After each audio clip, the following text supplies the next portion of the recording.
Hello दोस्तों, कैसे हैं आप सब। हमारी कहानियां देखने के लिए हमारे चैनल को सब्सक्राइब कीजिए और हाँ, बेल आइकॉन पर क्लिक करना मत भूलिएगा।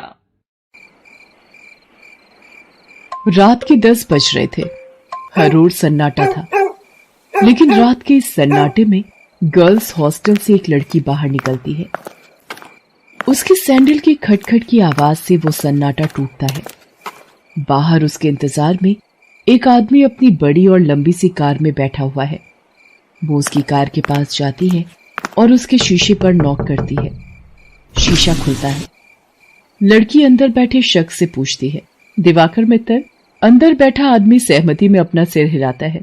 फिर वो लड़की, जिसका नाम शोभा था, वो उसकी गाड़ी में उसकी बगल वाली सीट पर बैठ जाती है। दिवाकर मित्तल उसके चेहरे की ओर मुस्कुराकर देखता है और कहता है, जैसा सुना था वैसी ही हो तुम, बहुत तीखी, लाल मिर्च की तरह। दिवाकर मित्तल के पैर कार के एक्सीलेटर पर जाते हैं और पल भर में कार हवा से बातें करने लगती है। थोड़ी देर बाद वो कार शहर के एक सबसे बड़े 5 स्टार होटल में प्रवेश करती है। दिवाकर मित्तल पार्किंग में अपनी कार लगाता है और होटल के रिसेप्शन पर जाता है और अपनी प्री बुकिंग के बारे में बताता है। दिवाकर अपने रूम की चाबी लेता है और शोभा के साथ उस कमरे में जाता है। दिवाकर दरवाजा बंद करता है और शोभा से पूछता है, कुछ लोगी तुम, पीने या खाने में? आप जो भी मंगा लीजिए। दिवाकर होटल के कमरे में लगे फोन से रिसेप्शन पर कॉल करके अपना ऑर्डर देता है। थोड़ी देर में वेटर ऑर्डर लेकर आ जाता है। वे दोनों खाने के साथ साथ थोड़ा थोड़ा पीते भी हैं और फिर दिवाकर और शोभा एक दूसरे में खो जाते हैं। सुबह जब शोभा की नींद खुलती है तो दिवाकर वहां नहीं होता है।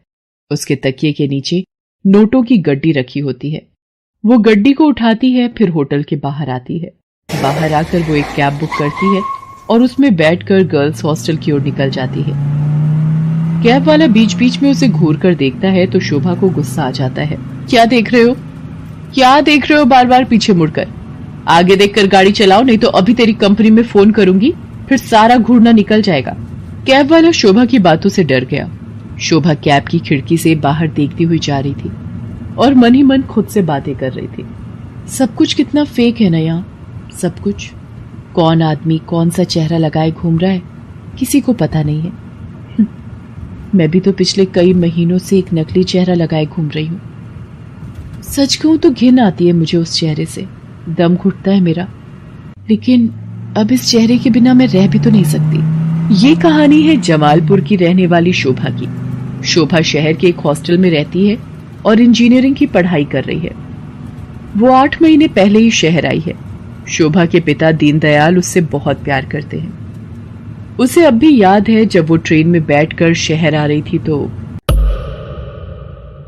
क्या बाबा, आप इस तरह बच्चों की तरह रोएंगे तो मैं शहर कैसे जाऊंगी? क्या कहूँ शोभा, 5 बरस की थी तू जब तेरी अम्मा तुझे गोद में डालकर हमेशा के लिए हम सबको छोड़कर चली गई।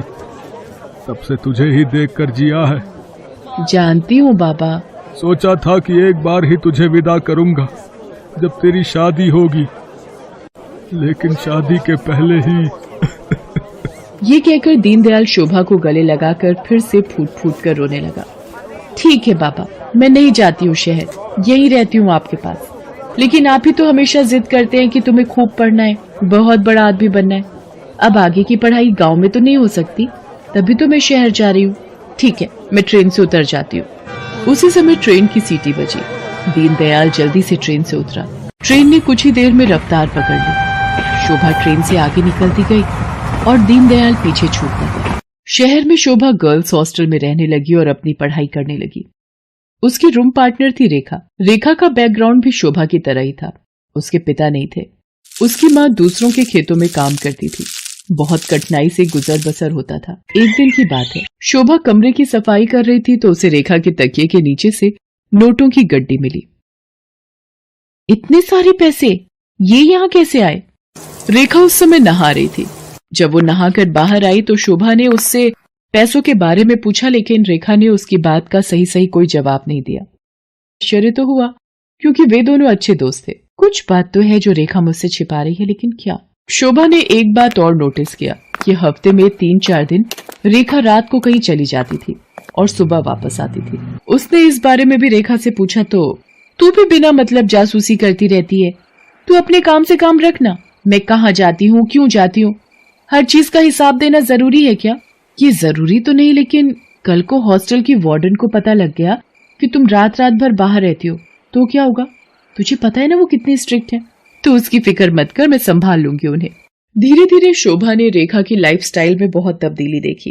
वो महंगे से महंगे कपड़े और जूते खरीदती, लेटेस्ट मोबाइल फोन रखती, उसका जब जो मन करता वो करती।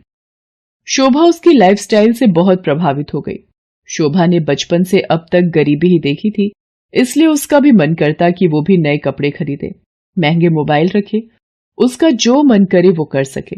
रेखा देख, मैं तुझसे ये नहीं पूछने वाली कि तू ऐसी रईसों वाली लाइफस्टाइल कैसे जीती है, लेकिन मैं भी तेरी तरह जीना चाहती हूँ। मैं तंग आ गई हूँ एक एक पैसे के लिए तरसते हुए। पहले तो रेखा टाल मटोल करती रही, लेकिन फिर उसने सच्चाई बता दी कि वो एक कॉल गर्ल का काम करती है। उसकी बातों को सुनकर शोभा शॉक्ड रह गई और उसने कहा कि अगर ये बात वार्डन को पता लग गई तो? तू बड़ी भोली है रे शोभा। हॉस्टल की वार्डन को सब पता है, वही तो हमें दबाव डालकर भेजती है लोगों के पास। वार्डन की सारी सच्चाई जानकर शोभा एक बार फिर से चौंक गई।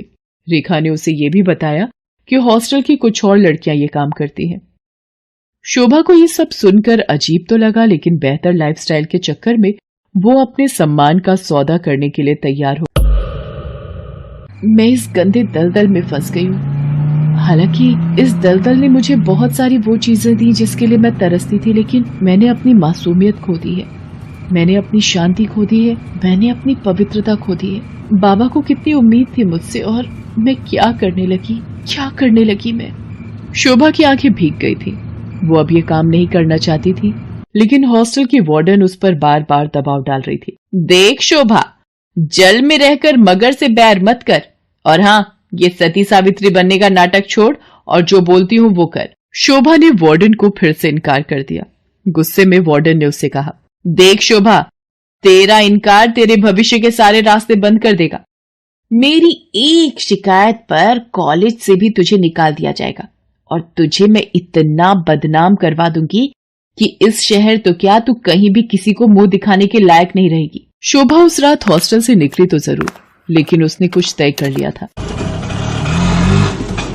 वो हॉस्टल से निकलकर सीधा पुलिस स्टेशन पहुंची और इंस्पेक्टर नाज़नीन को हॉस्टल और वार्डन की सारी सच्चाई बता दी। शोभा की बात सुनकर नाज़नीन शॉक्ड रह गई। शर्म आ रही है मुझे तुम पर और उन सभी लड़कियों पर जो अच्छी लाइफस्टाइल के चक्कर में शॉर्टकट अपनाती हैं और अपने सम्मान का सौदा करती हैं, और तुम जैसे मासूम लोगों का फायदा तुम्हारी वार्डन जैसे लोग उठाते हैं। मुझसे बहुत बड़ी गलती हो गई इंस्पेक्टर नाज़नीन। मुझे खुशी है कि तुम्हें अपनी गलती का एहसास तो हुआ, लेकिन ये गलती कोई और ना करे और तुम्हारी वार्डन किसी और का फायदा ना उठाए। इसके लिए इस पूरे रैकेट को तोड़ना पड़ेगा।